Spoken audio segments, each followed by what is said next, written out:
Well, friends, I learned a few points from Rajiv's short stories because we all learn things from short stories only. I was telling you. One thing I learned was strategy eats, culture eats strategy for lunch. And according to him, for lunch, breakfast, and dinner. Now I'll just tell you, if you go deep into it, what is culture? Culture is a very difficult term, but do you know what culture is? Culture is what one does when no one looks at you. Did you get it? Strategy is the same. So it doesn't only eat breakfast, lunch and all. They are together all the time. They are a well-knit family, strategy and culture. So if you are a good cultured man is called Arya. Arya is not a man who has come from the central India. Arya is a cultured man. When Arjuna puts the Gandiva down in the war front and tells Krishna, I can't fight. Who am I killing? My gurus, my brothers, my cousins. Then Krishna says, Anarya Justa, O Partha. You are not a good man because you promised your brother that you will fight. And because of you has come to the war. And now you say, I am not fighting. Anarya Justa, O Partha. Akirti Param. You won't get Kirti. Aswargiyam. You will never go to Swarga. So remember, you are an Arya. You are a cultured man because you do what you say and say what you do. That's called walking your talk. And I have studied Raju and he is an Arya. Good boy. I like him because he loves homeopathy. I also love homeopathy. These various caste systems in medicine, allopathy, this pathy, that pathy. I tell my students whether you practice allopathy, umapathy, Ayurveda, Ayurveda, homeopathy, as long as you practice sympathy and empathy, you don't have to worry about it. Today that's exactly what we don't do. When the hospital started in the 18th century, anybody who went into the hospital went to heaven. It was called hospitalism. All because of the infection in the hospital. And the one who brought down this mortality from 100% to 40% was Florence Nightingale, who called herself, I am the general of buckets, brushes, soap, bread and bandage. All that she did was give them good food, tender loving care and cleanliness. Mortality fell down. Now you talk of homeopathy, we have come back to that principle. In America there is a Chinese doctor called Dr. Chan in the Johns Hopkins Hospital. She was a pediatrician and her children were dying like flies of simple infections by a simple germ which normally should not affect a human being, called Clostridium difficile.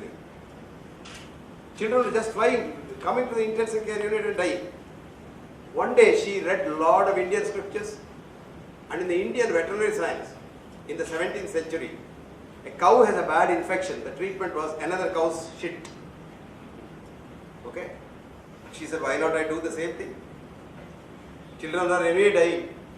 So she took the mother shit of a child who is seriously dying and 250 cc of the shit, emulsified with water and put it through the right tube into the mouth, through the gut. In 4 hours the child was perfectly normal.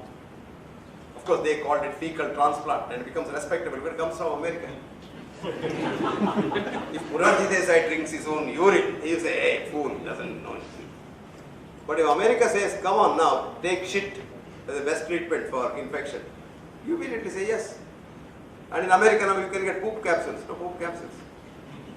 If you want your immune system to be boosted, you buy poop capsules, $5 a capsule.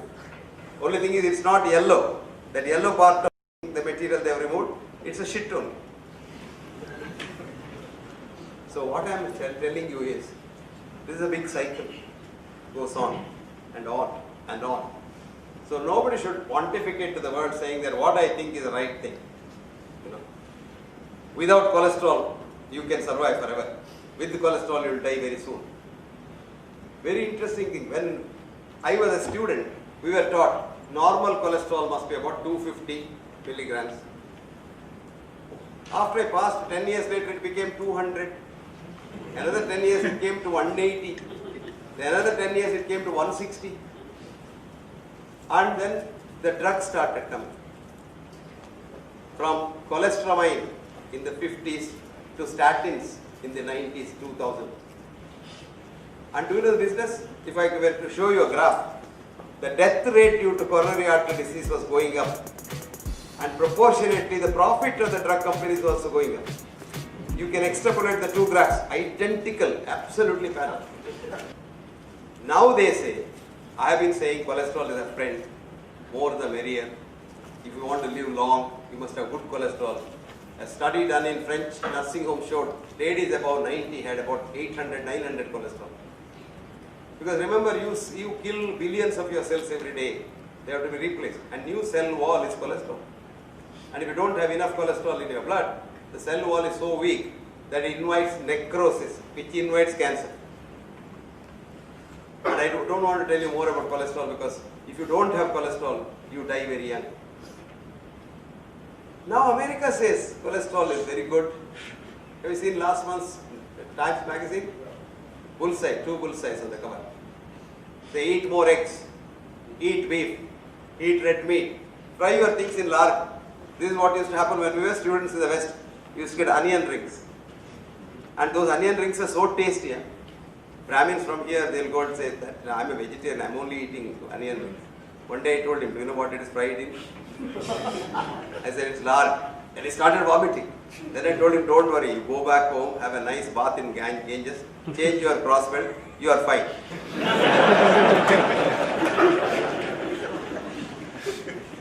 Why I am saying this is, knowledge is not static.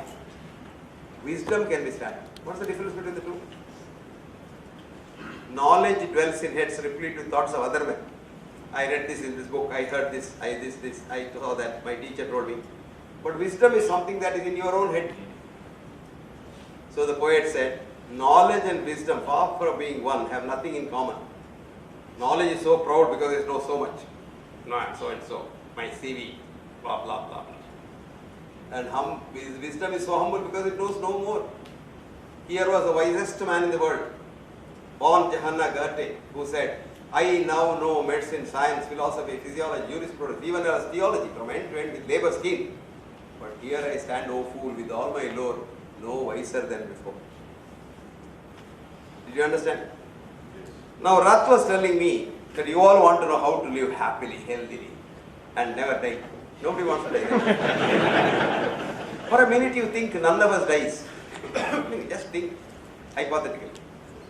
Can you sit in the room like this? You have to stand up. Even if you stand up, there is no space. Nobody dies. Then you have to develop some mechanism of sucking food from the feet. Even then they will have no place. Die we must. But our aim should be, till we die, we don't know when and how. We must be independent. We should not be dependent on others. So you don't want to be sick, right? So I'll tell you some secrets of healthy living. Having said that, when you accept all that, I should also give you a rider. That in spite of all that, diseases can still strike you because this is an accident. But accidents are rare if everybody follows the traffic rules. So if everybody follows the healthy rules, accidents are rare. And even if we meet with an accident, the accident is not very severe, you will recover. As Rajiv rightly said, God has made us. You know how long we have been in this planet? 9 billion years. And those 900,000 years, we have had no doctors. We have had no catheters, no angiograms, no pathis, no nothing. There's a beautiful definition of health in Ayurveda, which is a positive definition. What does it say? Samadhatuhu samagnischa samadoshaha malakriya prasannatma indriya manas swastha ityadi. Put it in simple language. You get up in the morning, you want to work. Not that you have to work. There's a very big difference between, you ask yourself in the morning, do I want to go to work or do I have to go to work? If the answer is I have to go to work, you are going there for salary. But if you want to go to work, that's your health. So you work well, eat well, sleep well, shit well, piss well, love everyone, and don't hate nobody, you are absolutely healthy. Atma, Indriya, Manaha. When all these three are absolutely happy, you are healthy. So we have now changed the definition of health from the alma mater definition to a new definition which the IOM, the Institute of Medicine in America, has accepted. We now define health as enthusiasm to work and enthusiasm to be compassionate. Mark my words, only 4 words. What is enthusiasm? En in Latin means inside. Theos means God. So God sits inside and provokes you. Prachodayat. That's what you say in the morning. That provocation comes. So I want to work. I want to go to school. How many children today want to go to school? Parents drag them to school. Because every child is a genius to be converted into an idiot in school. So no child wants to go to school. I didn't say that. If I said that, they'll kill me. Alexis Carrel said that in his book called Man the Unknown. Alexis Carrel was a surgeon who got the Nobel Prize for teaching surgeons how to stitch vessels. He got the Nobel Prize. It's a good book. Read that for the good part of it. And he says, the important thing is schools spoil us. And if you are not gone to school, you are a brilliant fellow, you are a scientist. You see a child is the best scientist. Have you seen that? You give the child a toy, it will observe it for 4 days. Observation. One of the very important criteria of good science. Keeps it on the table in the right place. Then licks it for a few days to see if it has a taste. Uses all the 5 senses. Then smells it. Then breaks it. That's a good child. That's a scientist. Wants to see what is inside. And that is science. Today science's etymological root is not CA, which means knowledge, but ski, cut into. And when you cut into, you know what inside is. So, you don't have to have a checkup for seeing whether you're healthy or not. You can check yourself up every morning. Only 2 questions you ask. Do I want to go to work today? Do I want to help somebody today? Do you know why you should help somebody? Because the scriptures have written that. Zukat, Islam says Zukat, help somebody. Jesus says, it's not for thee alone, pass it on. Pass it on. Charity is the essence of Christianity. And the Ishopanishad says, Tena, Tektena, Gunjita, rejoice in giving. That's not the reason. I'll give you a scientific reason. Evolutionary biology tells us that this world was run by germs for 2 billion years. Only germs. They remained here. They ran the world. And they were also like us, competing with one another, doing business and who gets more profit, which hospital makes better profit, etc., etc. And they killed all of them.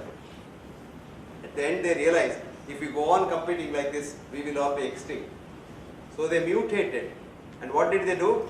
They created food for everybody, including you and me. What is that food? Chlorophyll. No scientist did that. Germs did it. They combined carbon dioxide from the atmosphere which they breathed out. They combined water vapor and sun's rays and got chlorophyll, the root of all food that you and I eat. Somebody may say, oh, what is this fellow talking about? I never eat chlorophyll. I eat only the chicken in the morning and the fish in the afternoon and maybe goat in the evening. But even the chicken, goat and the fish depend on chlorophyll only for survival. Then what? They found something else happening, which is happening today also. They produce a lot of oxygen by consuming this carbon dioxide. So they were poisoned by oxygen and they started dying with oxygen. You ask Dr. Grant, when we were young, anybody who gets a heart attack immediately gets oxygen. In the cinema also you see a heart attack means oxygen. We have killed millions by giving oxygen and a heart attack. Today nobody gives oxygen unless you really have real hypoxemia. Oxygen is not good because oxygen provokes another heart attack or prevents remodeling. So you are hypoxia at that time. And that's why these germs learned a very big lesson that they should not survive in too much oxygen. Then they said, we must do something for others to survive. You know what they did? They donated a DNA and made the first nucleated cell. 2 billion years later. And that nucleated cell is you and me. That's called the zygote that you were on the first day in your mother's womb. From there you have become now 70 kilograms, 60 kilograms. That day you know how heavy you are? 0.1201 gram. That speck of protein that day knew about all this universe, posteriori and priori. That is called universal consciousness. a cell biologist who was studying this, got so enamored. He was an atheist, he didn't believe in God. Then suddenly he saw the cell coming to life. He said, my God. He didn't get out of the room for 3 days. He didn't eat, he didn't piss, he didn't shit. He was looking at the cell growing.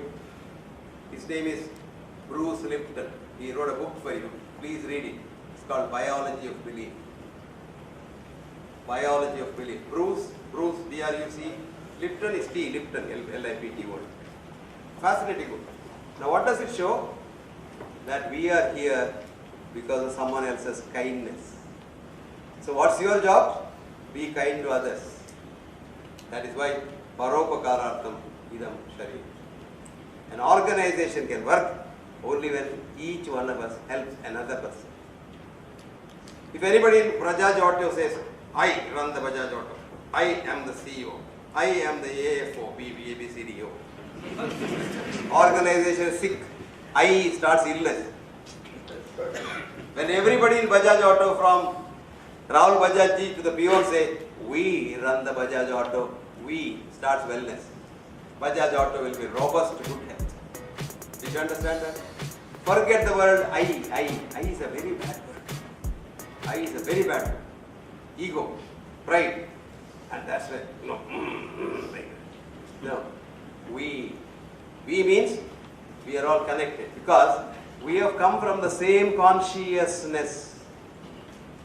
We are all fluid. You all look very solid, right?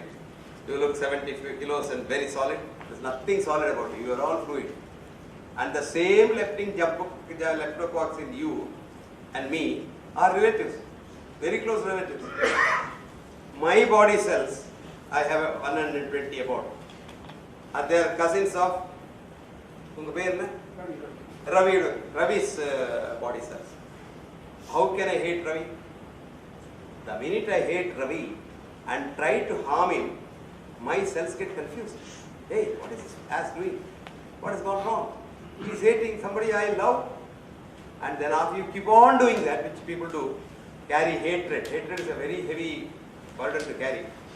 The cells get confused and start hating your own cells. That is called autoimmune disease. Your cells hating your own cells and killing your own cells.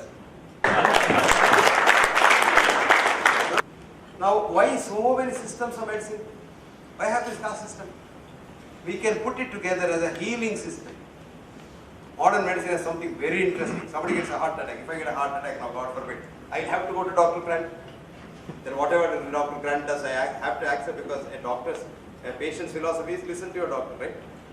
So for an emergency quick fix, we need modern medicine, Western modern medicine. But what is the population? 2% of the sick population is emergency. So classify diseases on emergency basis, 2%. The minor illness syndrome basis, 50%. What are minor illness syndrome? see, coughing. 4 things: sore throat, common cold, feverish cold, flu-like illness. You know how many people suffer from that? Yesterday I was keeping account because 4 or 6 hours I was in the airport. And in the lounge, anybody who comes there, and that's got 55 million people don't go to work in Europe on a given day because of minor illness syndromes. How much? 55 million. Huge load. And what do we do today? Every one of those people coughing in the airport, they would have taken antibiotics. If you take an antibiotic when you have a common cold or a viral disease, it changes your immune system, the cytokine response from Th1 to Th2. Which means after taking antibiotics for a common cold for a number of years, like our children do, you become an asthmatic. So we are manufacturing asthma. You probably have not seen that. A study in Bombay showed that the children in 5-star big hotels, the apartment, you know the apartment, keeping people apart.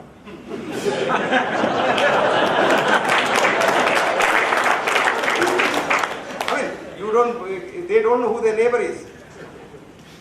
Even if a neighbor dies, only when the smell comes after a week, you know that the neighbor is dead. And these apartments, vis-a-vis children on the street, those children have called, the thing is coming out here, bus is coming out, and the child is going around playing the same thing. 10 times more asthma in the high-rise buildings compared to those children. 10 times more asthma. Okay, asthma is all right, you can say treat. You get TH2 will produce vasospasm. So you get a heart attack, much more heart attack.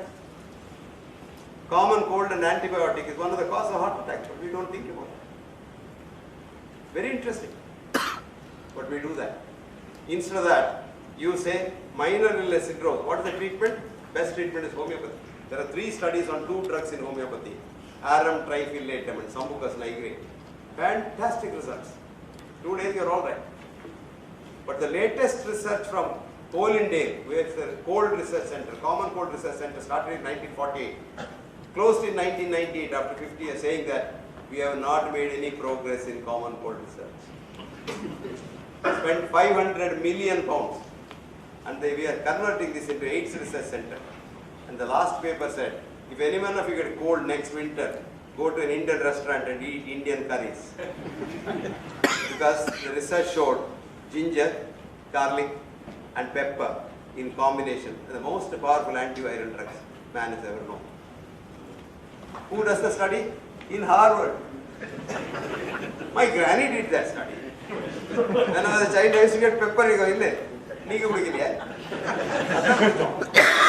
That's what we drank. I'll tell you something very interesting. How modernity comes. Our people think modern medicine must come from America. No. Modernity in English simply means you improve your antiquity to modernity. Indian modernity. Garlic. There are 45 studies. We said garlic is useless. What did they do? Garlic pearls. What's garlic pearl? Garlic without SH group.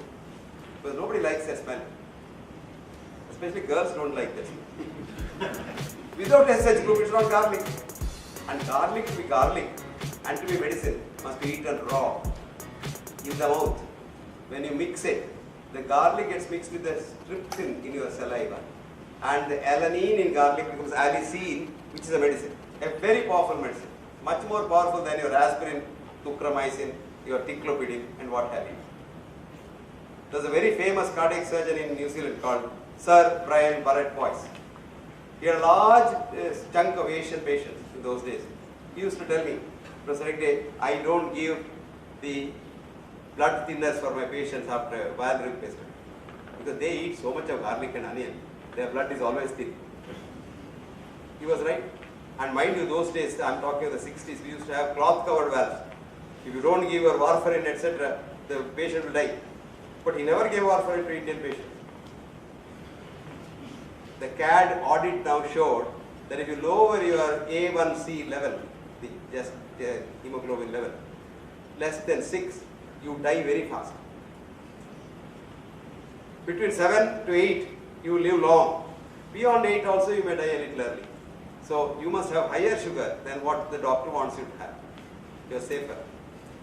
And Dr. Grant will tell you after a heart attack, if you lower your sugar terribly, you will probably die faster. The heart likes little sugar, it enjoys the sugar. But sugar as such is bad in the long run. But in the short run, hypoglycemia kills more people than hyperglycemia.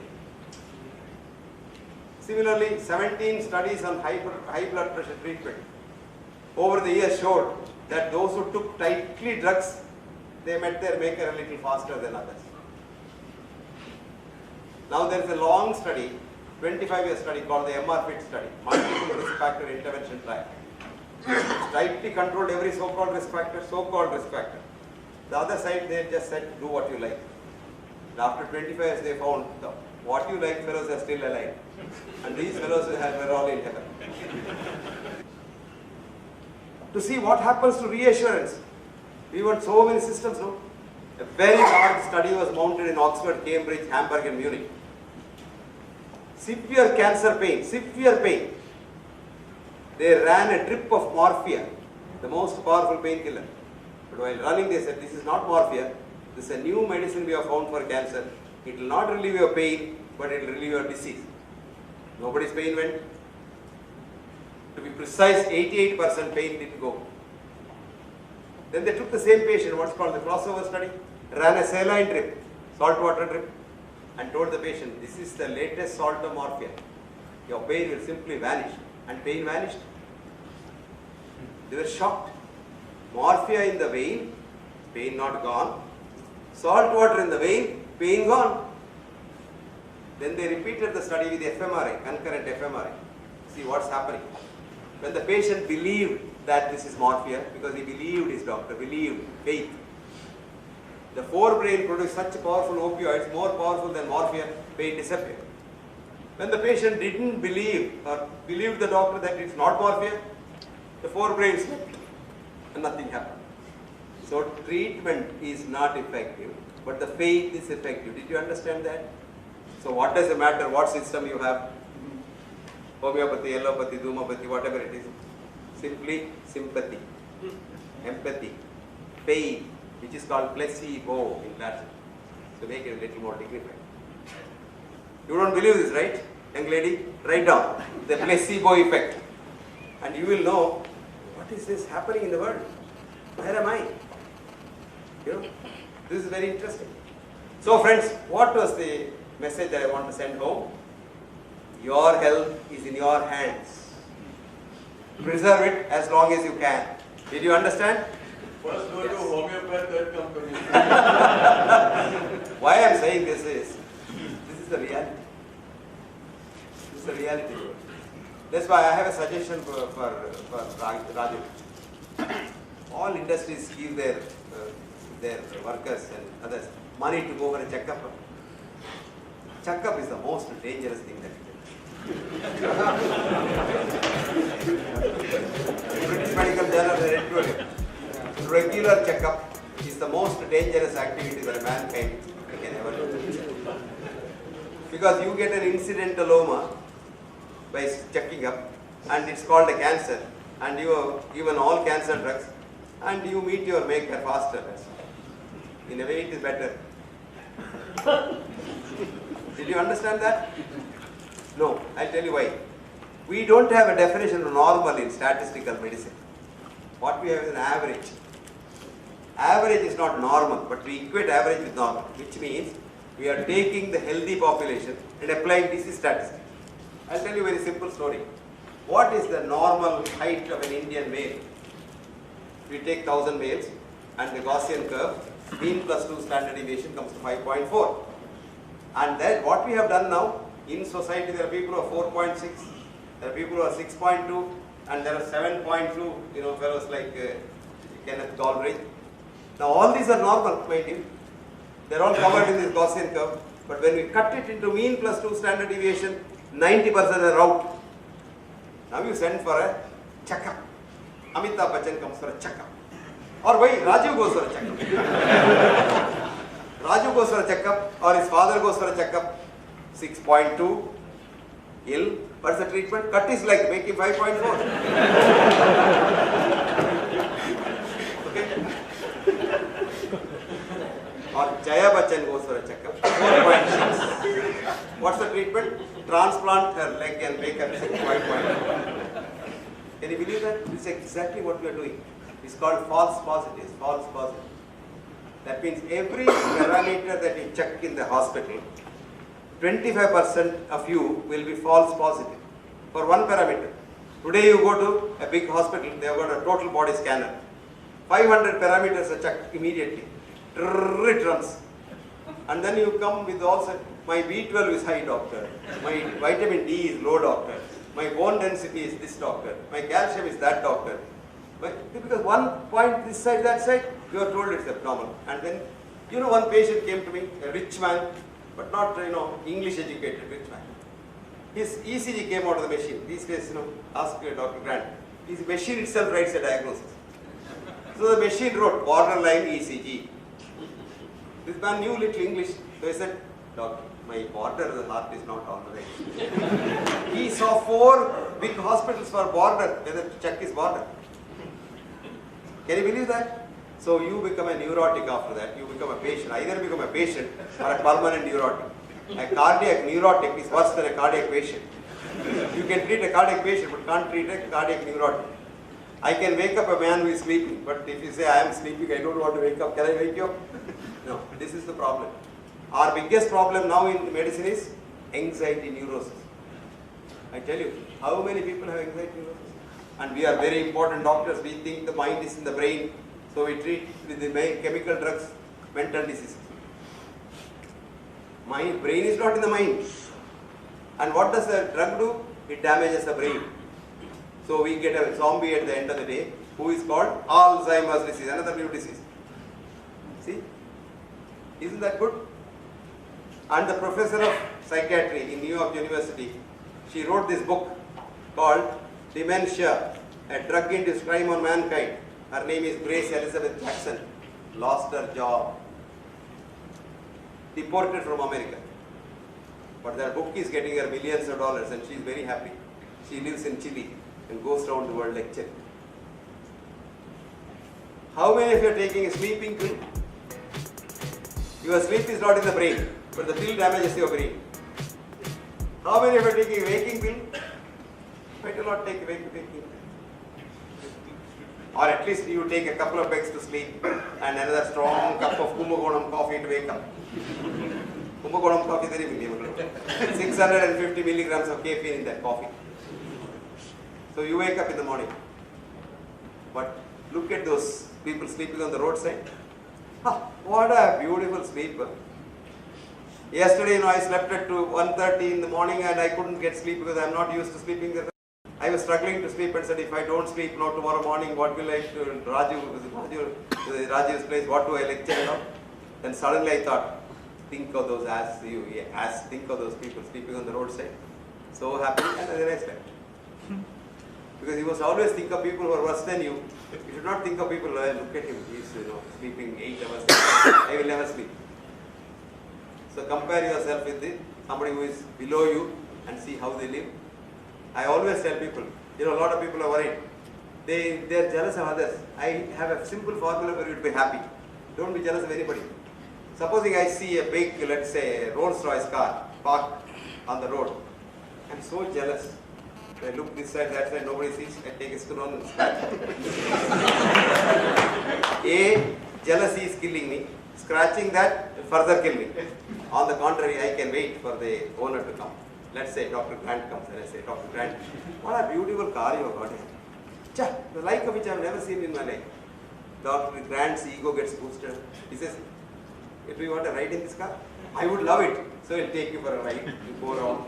And then while going, you simply boost him up. What a beautiful thing. It must be heavenly to drive this car. Would you like to try? So you get to drive the car, you get a ride in the car, maybe you get a cup of coffee in Ruby Clinic. So all this is for what? For not hating Dr. Grant, for loving him. So don't you think love is a very good medicine? So what is the secret of longevity? Universal compassion. What's the secret of good health? Helping others. Because the germs help you to be here and you help others to live here. So it's very simple, isn't it? So I don't want to talk anything further. I have not given you any medicines or any pills. I have given you the strongest pill. Have a clear mind. Where is the mind? Where is the mind? Never mind. What is matter? No matter. Science is not the true thing in life. Reality is the truth. Reality is far removed from science. Science is an establishment. I always tell people, do you know how to be healthy and happy? If I am a monkey and I know I am a monkey, I accept I am a monkey, I am absolutely happy, no stress at all. Supposing I am a monkey, I know I am a monkey, but I behave like a tiger in society. I am stressed every second because where is my monkeyness seen outside? Did you understand that? That is why now I will come back to motorcycle. Motorcycle has 2 wheels now. The world can run on 2 wheels. What are the wheels? Satyam, Brihadritam Ugram, Vishwam Dharayan. World runs on 2 wheels. Satyam, truth. Ritam, ethics. Brihadritam, high ethics. Ugram, applied sternly. So, Raju, you are a good boy. Continue to be a better boy. And the best boy you will be. And your industry will prosper so well if it is ethical. Industry must be ethical, otherwise it's a curse on mankind. Industry can be a curse, but ethical industry is a big blessing. So may Bajaj Industries, Bajaj Auto become, into various things, be one of the best industries in India and may shine till the sun and the moon set. and let all of you love one another. And life running on love is something which is so fascinating. And charity is doing a lot of charity. Charity is a very important part because you have acquired wealth from society. You owe it to society, the wealth you have. And all the Westerners, the other day, the chief of that, what is that, whatever, he gave $900 million for charity.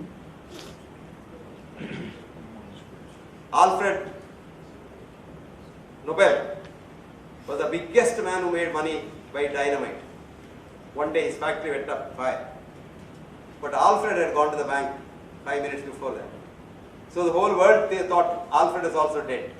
So the local papers wrote an editorial the next day. The man who made his millions by killing others is also consumed in the same fire. Very good lesson for him. And who was reading the paper? Alfred himself. So he went to his lawyer. His wealth was 550 million Swiss francs. Gave everything to form the Nobel Foundation. So charity is good, love is good, and equality, equanimity, all this come together. So at the end of the day, my message to you is love one another. Live like a large family. You will live forever. Thank you.